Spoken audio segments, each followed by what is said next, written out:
about you, but when I started thinking about it, Sister Brittany was testifying, and she said she sits at her desk sometimes. Well, this week she was sitting at her desk when the odds seemed to be against her, when she started feeling a little bit of pressure from the outside. But she sat at her desk and she did one thing. She called on the name of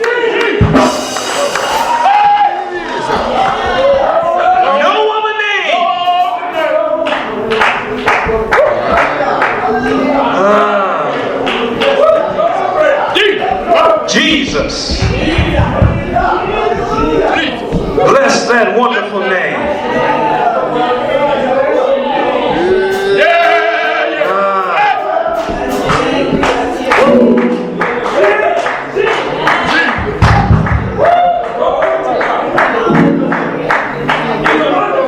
He's a wonderful God.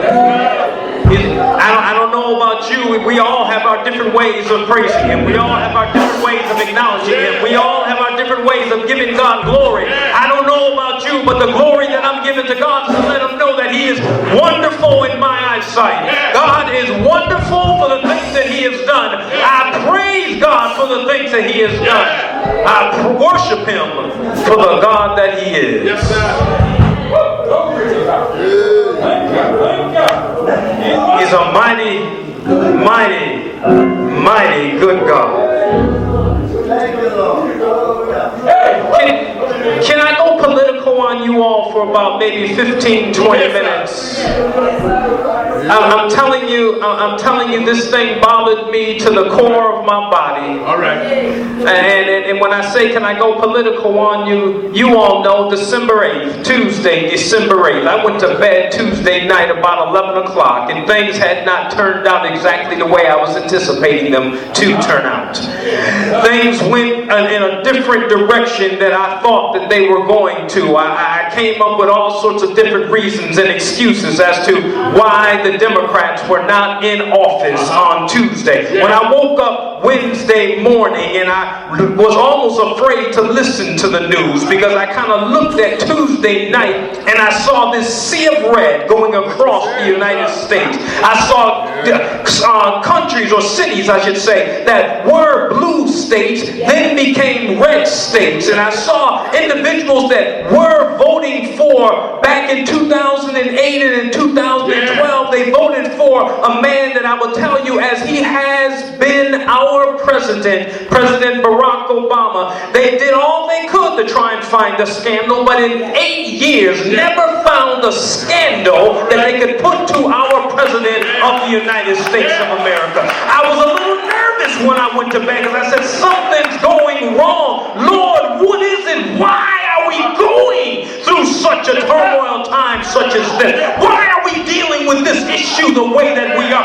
Why are we not getting out and voting, letting our voices be heard? Why is it that this man, Donald Trump, is now the president-elect of America? And God spoke a word to me, and He says, I want you to understand something, young man. He says, you don't have the power to do anything. I am the one that controls everything that goes on. I am the God that says who can and who can't. I am the God who says who will and who won't. I am the God that says who will.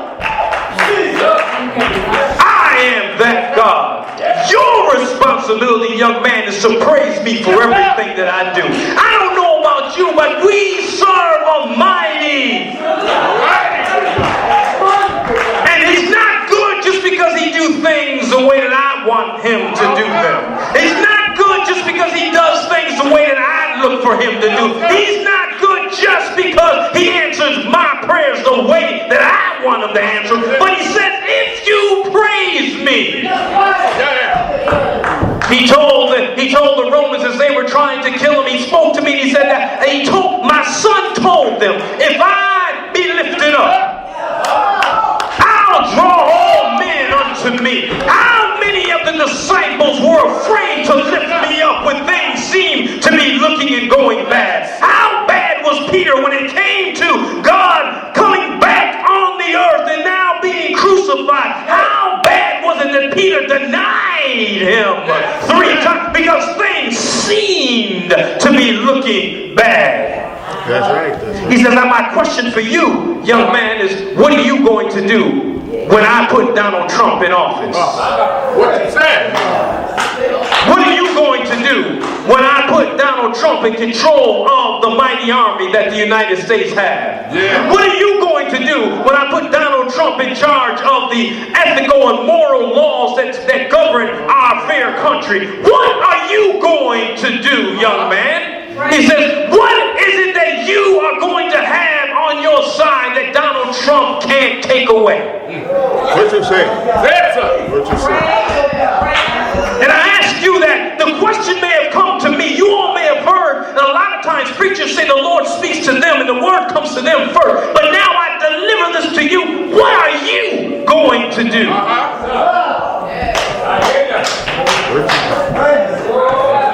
What will your role be? These next 3.5 years, what will your history, what legacy will you leave behind? What will the words be that you will speak? How will folks remember what you said over these last 3.5 years? What are you going to do to make sure folks realize that God still is in control? Yes, sir. Still. And I said, Lord, I get it. I recognize it. I actually had to ask God for forgiveness. Yes. I actually had to ask God for forgiveness because of the thoughts that I was having about this man being my president. Yeah. And when I asked God for forgiveness, He said, you are already forgiven.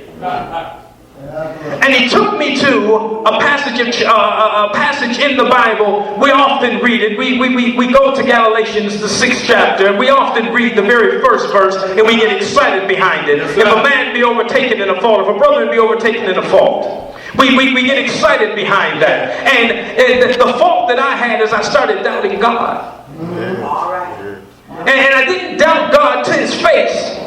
I doubted the control that God would have this situation. I started looking and realizing and thinking that man was going to be able to do something that God didn't have the capability of controlling. Wow. And I had to ask God to forgive me. Is it all right if I be a little transparent with you all here in the pulpit? Because you need to realize that from the pulpit to the door, all of us have our faults. Well, what you say? There's no need for you to feel as though you're more holier than thou. There's no need for you to feel as though that you're so sanctimonious that you can't have doubts of your own. There are things that God takes us through, and when He takes us through them, we have a tendency to gain strength from it. But because we've gained strength doesn't mean the next person next to us has the same level of strength. So now when that person begins to fall or to falter or to feel a little weak in their belief, we want to turn our nose up at them. What you say? So I'm trying to let you know that it's not time for you to turn your nose up at me. Because I was questioning our Lord as to what in the world is this world coming to. When you allow a man that has said some of the most heinous things, that has said some of the most racist things, that has said some of the most biggest things, that has talked about women and against women in such a salacious way that it makes the women should feel appalled at the fact that this man is what you say in charge of our country. And men, you should feel appalled that he talked about your woman. What you say? But something happened. Something happened on Tuesday. Something happened on Tuesday. People came from out of the woodwork and began to vote a man into office that when you look at his record, gentlemen, he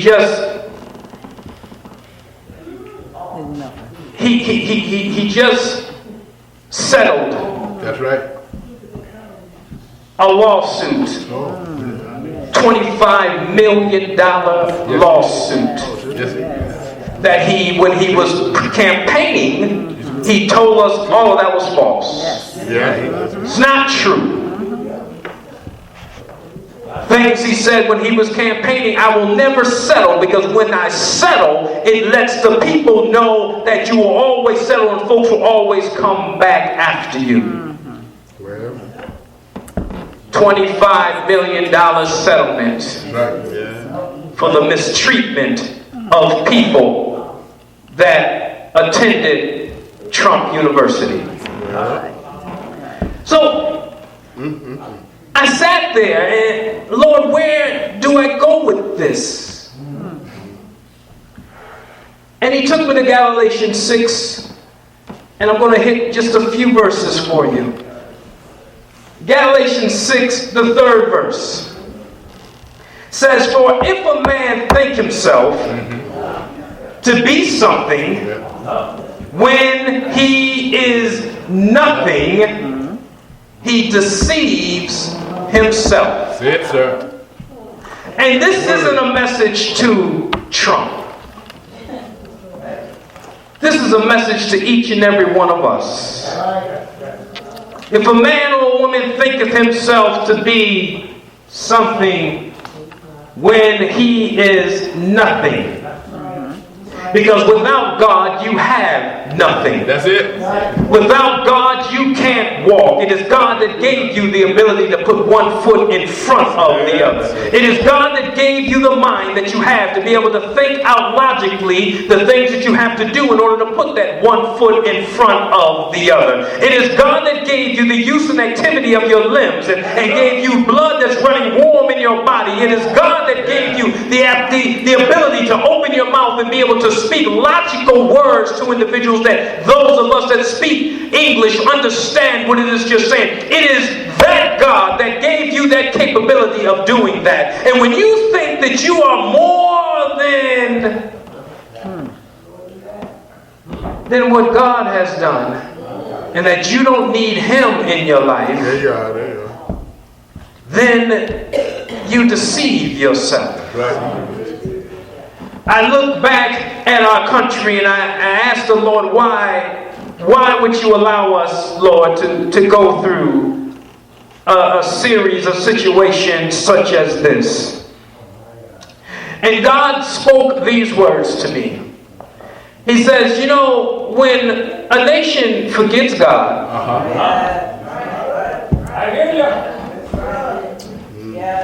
Bible tells us in the book of Proverbs, it says righteousness exalts a nation. Yes, yes.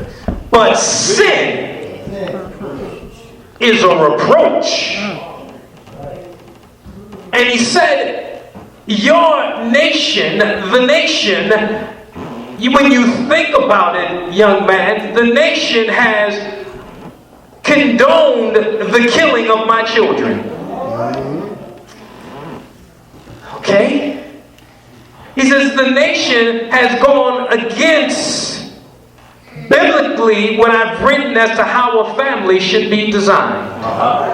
Yes, that's it. He says the nation has gone and has sought after praise from each other than praising me. All right.